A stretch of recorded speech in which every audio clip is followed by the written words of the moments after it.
खुद आदि शक्ति प्रकटानी है, तेरे भाग्य की निशानी है।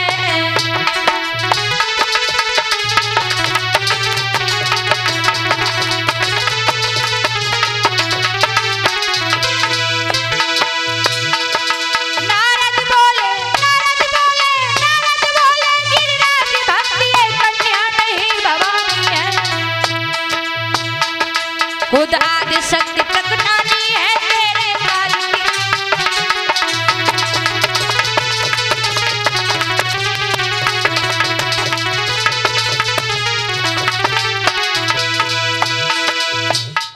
खुद आदि शक्ति प्रकटानी है, तेरे भाग्य की निशानी है। ये कोई साधारण बेटी नहीं है, ये साक्षात भवानी की अवतार है। क्या बोले? हाँ। और तुम्हें मालूम है इस बेटी का दूल्हा कौन होगा? दूल्हा? बोले कौन होगा, कैसा होगा? जवाब दिया, सुनो हम बताते हैं। त्रैलोक्य पूज बर पाएगी, त्रैलोक्य पूज बर पाएगी, त्रैलोक्य पूज कहलाएगी। पर किसी योगी अवधूत जटल फक्कड़ी को ब्याही जाएगी।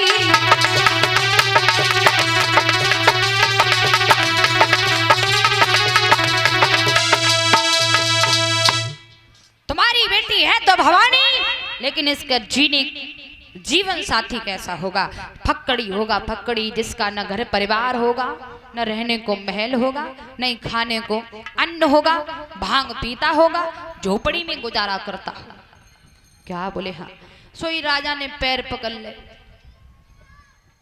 ये क्या कह रहे हैं आप महाराज?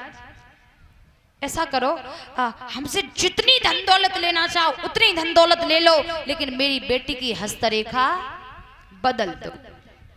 क्या ऐसा हो सकता है? क्या ऐसा हो सकता है महाराज? परीक्षित जी, एक बात बताओ, क्षमा करना, बुरा मत मानना, जो बात आई है वो कहूंगी जरूर।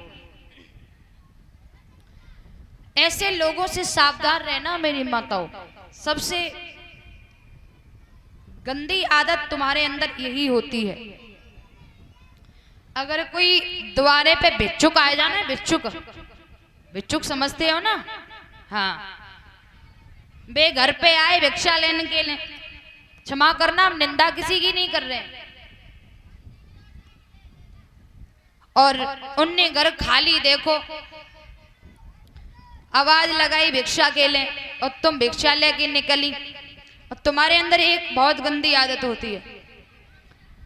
अगर कोई ऐसे भिक्षुक आ जाए तो जे जरूर कहेंगे बब्बा हाथ फाथ देख लेता करना है। लेकिन मैं किसी की निंदा नहीं कर रही हूं, मैं खुद एक संत की शिष्या हूं।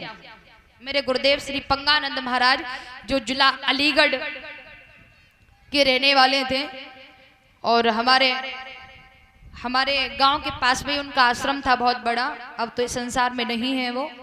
मेरे गुरुजी भी कहा करते थे, बेटा कभी किसी को अपनी हस्तरेखा मत दिखाना, कभी भी किसी के बहकावे में मत आना। भगवान ने भी गीता में कहा है कि तुम कर्म करो, फल की इच्छा मत करो।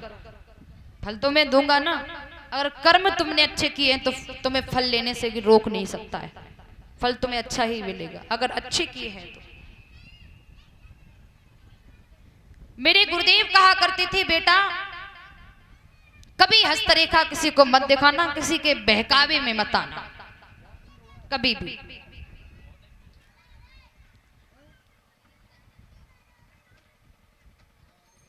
अपने लक्ष्य पर अटल रहना, अपने लक्ष्य पर अटल रहना। तुम्हारा लक्ष्य क्या है? मेरा लक्ष्य है समाज में सुधार करना, समाज को अच्छा संदेश देना, मेरा ये लक्ष्य है। दुनिया कुछ भी कहे कहने दो, क्योंकि मैंने देखा है महाराज, अगर कोई अच्छे रास्ते पर जाता है, अच्छे रास्ते पर चलता है, तो 1000 लोग उसके ऊपर व्यंग्य उठाने वाले होते हैं। कछु कछु तो ऐसी बैठी है ना, मैंने कोई चटक मटक साड़ी पहने है तो कथा सुने भूल जाती है, यूं देखती कौन की बबूरी आए पहचान में ना आ रही है, बड़ी नीकी लग रही है। हैं? गलत बात है, इस मन को बस में करो महाराज।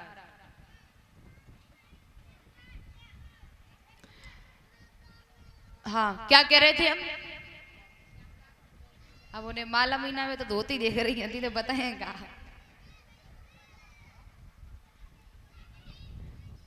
कुछ लोग होते हैं जो माताएं हस्तरेखा दिखाएंगी, फिर वो लोग कहेंगे बेटा ऐसा करो 2 किलो वो सब्जी वाला तेल होता है ना, क्या सरसों का तेल, 2 किलो तेल ले आओ, 1100 रुपया ले आओ, करिया मिर्च ले आओ, ढोरा मिर्च ले आओ, जन का फलानी ढीकी पता ना का बता दे,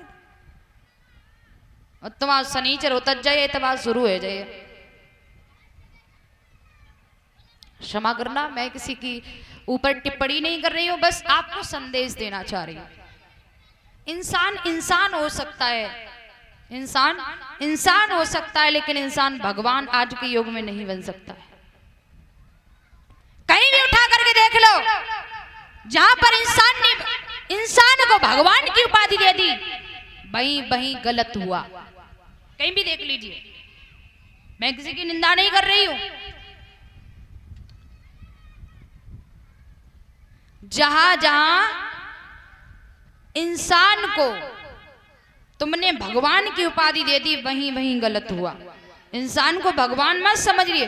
अगर कोई विद्वान है, ज्ञानवान है, तो आप उसे विद्वान कहिए, ज्ञानवान कहिए, महान कहिए, लेकिन भगवान के बराबर उसे उपाधि मत देना, वरना उल्टा हो जाएगा।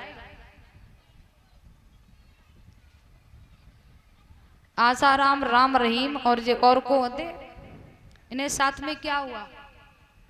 गलती आसाराम राम रहीम की नहीं है, गलती आसाराम राम रहीम की नहीं है, गलती इस पब्लिक की है, जो इस पब्लिक ने उन्हें भगवान की उपाधि दे दी। ये गलत है।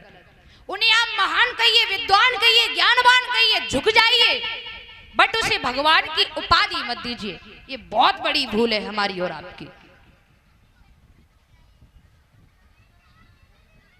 हाँ, यहां तक कह सकते हैं कि इंसान देवता हो सकता है, लेकिन भगवान नहीं हो सकता है। देवता में देवता क्या होता है? देवता होता है उच्च गुणों में, जिसके अंदर गुण हो, वो एक देवता के समान हो सकता है, लेकिन भगवान के समान नहीं। भगवान चीज अलग है। इंसान को इंसान समझिए, भगवान तक पहुंचाए। लड़के, भगवान के बराबर उपाधि मत दीजिए। तो नारद जी कहते हैं कि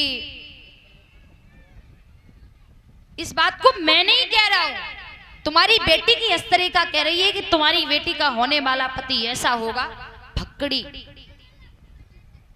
शरीर पर वस्त्र नहीं पहनता होगा, शरीर पर भस्म रमाता होगा, भांग पी पी के गुजर चलाता होगा। राजा कहने लगे हमसे जो कुछ लेना चाहो ले लो, लेकिन बेटी की हस्तरेखा बदल दो। क्या बोले? हाँ। नारद जी कहने लगे क्षमा करना, ऐसा नहीं हो सकता है। और बताएं, तुम्हारी बेटी 5 वर्ष की होगी, ये भगवान के नाम का भजन करने जाएगी, इसे जाने देना, रोकना नहीं। नारद जी बता करके चले गए। धीरे धीरे समय व्यतीत हुआ। मैया पार्वती कुछ बड़ी हुई, 5 वर्ष की अवस्था हुई तो पार्वती माता पिता से आज्ञा लेकर के वन को जाती हैं और कहती हैं मैया, कहने